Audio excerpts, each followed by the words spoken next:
Good morning everyone, today we're checking out a brand new video from the Game Theorists about how they will write about the Nether. Let's hop in and see if the theory about it once being an ice age was truly correct.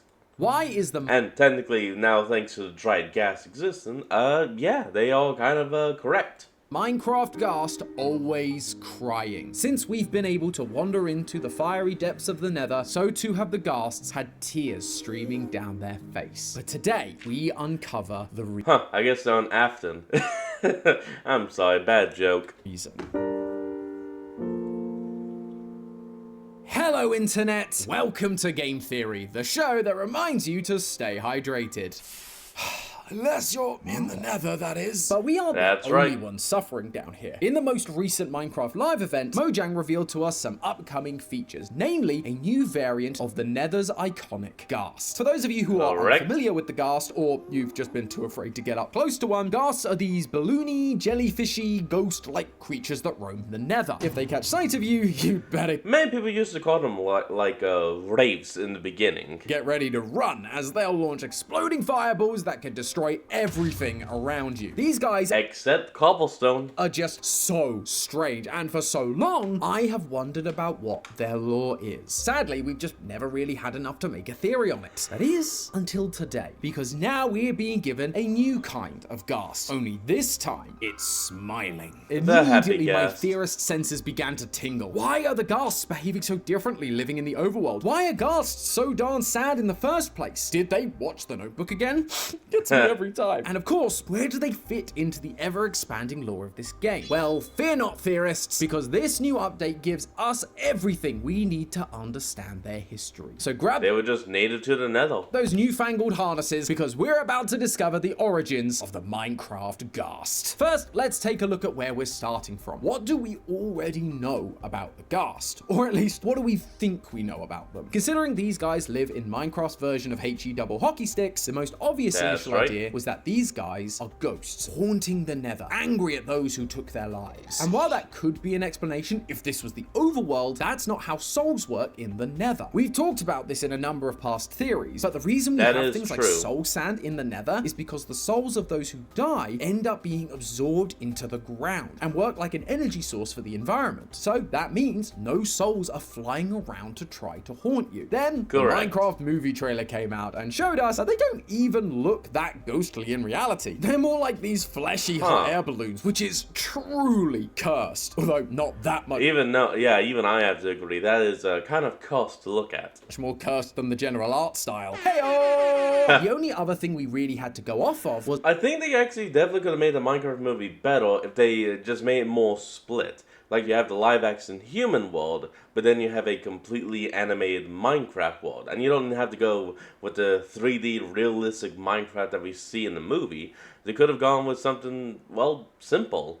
Well, like the whole Minecraft Telltale games or whatever the heck it was one of the achievements you can collect in the game. It's called Uneasy Alliance, and it requires you to rescue a Ghast from the Nether, bring it safely home to the overworld, and then kill it. This is not an easy task, but the key detail is the phrase, bring it safely home. These 4 words sent the fanbase and myself into a theory frenzy for years, because it implies that the Ghast's real home is the overworld. It's a really fascinating idea. It's just that outside of this one quote, there wasn't really any evidence to back it up. There have been no signs in the overworld that Ghast ever existed there, like bone structures or item drops hidden in chests like we've seen with previous mobs. It also shoots fireballs, which feels much more at home in the fiery hex space of the Nether than in the somewhat peaceful and natural overworld. But the big reason I don't think the Ghast can come from the overworld is the main thing we worry about with any franchise, the timeline. Minecraft Legends is the earliest part of the Minecraft timeline as we know it. At the very start of the game, there are no ancient builders and there are no piglin or nether portals. Those all come about during the events of Legends. But Did you catch it? Right in the background of this Oh, shot, a yeah, there it regular is. sad ghast, A floating ghast. around in the Nether only just as the ancient builders arrived and just as the piglins were first crossing into the overworld. Meaning that the ghasts had to exist in the Nether before any kind of cross-dimensional travel existed, and That's therefore right. they would have had no way of traveling between the overworld and the Nether prior to this moment. The phrase "bring them safely home" isn't referring to them being brought safely to their home, but to us, the traveler who has ventured into a dangerous... Yeah, I mean, that kind of should have just been obvious. Bring them safely home, because, you know, they could die kind of easily. land, keeping ourselves safe as we bring the ghasts back to our home. Although, that doesn't mean that the achievement can't be used for our lore purposes. I believe we've just been looking at the wrong part of it. What we should have been focusing on is the word rescue, and the reason why becomes more clear thanks to Now what we're that's obvious. seeing in the teasers for this new update. There's a new block called a dried ghast. It's small, it's grumpy, and it looks just like the baby ghast that you could have as a companion in Minecraft dungeons, which were so cute. Oh, I That like is adorable very little cute. guys. Sue me. Anyway, these guys can be found in the soul sand valleys of the Nether. If you grab one of them, take them Specifically around the fossils, most commonly the ribcage ones. back to the overworld and then put it in water for 5 days, their frown turns upside down and they come to life as a new mob, a little ghastling. These Wait, it takes 5 Minecraft days? Damn. Ghasts Okay. start roaming around the overworld, and to help them grow into full-size ghasts, you can feed them something I didn't expect. Snowballs. Clearly, water, and especially cold water, is a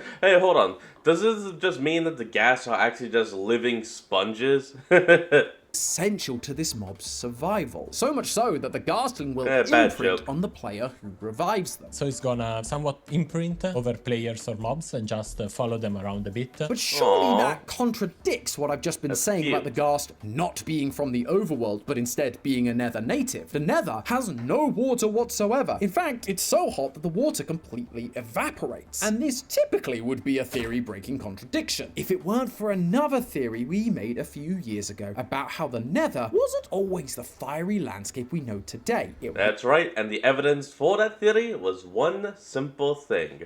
Basalt. once had an ice age. Hey you, you're not using a VPN. And I know you're not because if you were truly protected online by our sponsor NordVPN, I wouldn't be able to just barge into this video. You bought Thankfully, into your I'm own not a video. hacker trying to get your data. I'm here with a great deal to help make your online experience so much better. Don't want to be tracked online? Boom! NordVPN. Don't want annoying ads while you're just looking up a crafting recipe? Boom! NordVPN. Don't want to accidentally download a malware-ridden Minecraft mod? Boom! Boom! Boom! NordVPN. That's 5 big booms thanks to NordVPN's threat protection feature. And when you're done not bad. mining and crafting with the boys, NordVPN also Oh, allows you to chicken. watch content from all over the world. Want to watch Dragon Ball Z but only have Netflix? Just set your location to Japan and bam, there it is. Want to catch up on the Hey, that's Spider-Verse useful. movies before Beyond the Spider-Verse releases in 2027? Well, set your location to the UK and there they are.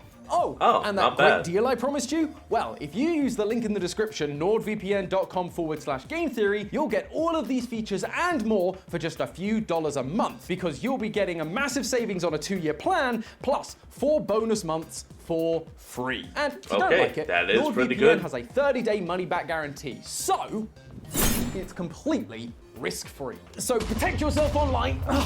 And open up your content horizons by going to nordvpn.com/game theory or click the link in the description. Thanks again to NordVPN for sponsoring this Okay, video. let's go ahead and now, steal I'm the just stuff. going to let PNG Tom explain this Nether Ice Age business. This idea stemmed from the presence of basalt in the Nether, a block that can only be created when a lava source meets both soul soil and blue ice. Therefore, That's ice right. must have existed at some point in the Nether in order for the basalt deltas to form. Not only that, but the streaky texture of soul soil looks remarkably similar to the texture we see on rocks and soil in our world after glaciers have passed over them. Once again, implying that there was an ice and okay. or water source at some point in the Nether's soul sand valleys. And would you like to take a guess as to where the ghasts spawn in the Nether? Yep, The basalt Soul Sand deltas Valley. and the soul sand valleys. The ghasts live in areas bum. where there used to be water, keeping them hydrated, and thanks to the Nether's previously colder climate, there was plenty of snow and ice to keep them cool and refreshed. But sadly, as we see in legend, And to keep them plenty happy. The piglins industrialized, creating weapons, armor, and bastions in order to conquer more worlds, heating up the atmosphere through greenhouse gases and turning the Nether into the torched, barren land it is now. The ice big melted, change. the water dried up, leaving the ghasts without a water supply and a much hotter environment than they're used to. The ghast we see in that one shot from Legends isn't sad because it's been taken from its home. It's sad because its home has been taken away from it. That's why the achievement calls for us to rescue the ghast. We may joke about how this place is hell, but for the ghast, it literally is. By bringing it to the overworld, we have rescued it from its suffering and brought it to a more forgiving climate where it can thrive. Wait, what's the matter, little guy? It's okay, you're in the overworld now. You're safe. It's because you're sad. Him? That's just Larry the Sniffer. He's not Sniffer? gonna hurt you. At least not anymore. Yeah, sorry friends, I was really hoping for a happy ending to this Minecraft theory, but as I looked more into the dried ghast block, I realized something come on. truly horrifying about where we find them. You see, dried ghast blocks can be found in the Soul Sand Valleys, which makes a lot of sense with everything else we've looked at so far. The Soul Sand Valleys are where ghasts spawn, and it's where there used to be a water supply. But in this teaser, we are being shown that the dried ghasts appear in a far more specific location than just the biome. They are shown to be found inside fossil structures. I actually theorized about these fossils in my very first Minecraft theory as host. By combining these fossils from the Nether with the fossils from the overworld, we discovered that the fossil structures were a perfect match for giant prehistoric sniffers that existed years before the ancient builders came to the Nether and took them back to the overworld. If the dried ghast blocks are being found inside the bones of these giant ancient sniffers, that can only really mean one thing. These adorable baby ghasts were inside the sniffers when their bodies decayed, because they were food for the ancient sniffer. In our sniffer video, we actually theorized that the sniffer originally lived in the Soul Sand Valleys, where there was plenty of seeds for them to dig up and eat. But as the land dried up, they moved to the warped forest to find another food source. We see this kind of behavior in most herbivores in real life. If their food source disappears in their natural habitat, they will move to find a new environment that contains the same or a similar food source. However, this isn't the only approach a species can take. There have been some cases in prehistoric times where rather than finding a new habitat with the same food source, herbivores would change their diet in order to survive and begin feeding on other animals instead. Thylacoleo, also known as the marsupial lion, was believed to originally be a herbivore, but as the land of Australia became more deserted, vegetation grew scarce. Additionally, large carnivores were dying out. Nature is weird. This left room for the marsupial lion to become an apex predator and start feeding off of smaller animals in the area. Similarly, while some of our giant ancient herbivore sniffers may have gone on to the greener pastures of the warped forest to give them that teal and red color scheme we know today, others chose to stay in their natural habitat and instead find a new food source, one that was weaker and also struggling with the recent change in its environment. The baby ghasts were constantly in pain, trying desperately to survive the harsh climate, and eventually they would become nothing more than a dehydrated block. Easy pickings. But while picking off weakened ghastlings may have been an easier food supply, it clearly wasn't enough. Eventually, the carnivorous sniffer would die out. Their bodies decayed, leaving nothing but bone and whatever remnants they had left inside their digestive tract. A small, very weak, and dehydrated ghast, who now waits patiently for someone to come along and save them. That, my friends, is the story of the ghast. A once docile creature who lived technically it does have a happy ending now. Peacefully in the frozen lands of the Nether Ice Age, now desperately trying to survive in a barren wasteland, where the water is gone, their mere existence is pain, and even the herbivores are trying to eat them. All thanks to the piglin and their selfish ambition to go to war. Now, after all these years of suffering, all the ghasts have to show for it are the remnant tear tracks on their faces, because they ran out of tears to cry. The water is far too valuable to waste. Instead, they attack anyone who they see as a threat to their already challenging survival, only giving up their final tear when we forcibly take it from them and put an end to their existence. Those tears can then be used to create potions of regeneration, because for the ghasts, even that small amount of water is the difference between life and death. But hey, that's just a theory. A game theory! Thanks for watching. Well, I don't really have anything to say about this. This theory was actually kind of, well, interesting, because it brings into a lot of points. I mean, the giant fossils that were originally sniffles, the basalt deltas clearly showing that there had to be blue ice at some point. Sorry. And even now, with the gasling and all that. Alright everyone, well, that's going to be the end of today's video, and I hope you all enjoyed it. Remember to like, comment, and subscribe for more. A link to the original will be in the description below, and I'll see all of y'all next time when we flick back on. Until then, this is Fox, signing out. Peace.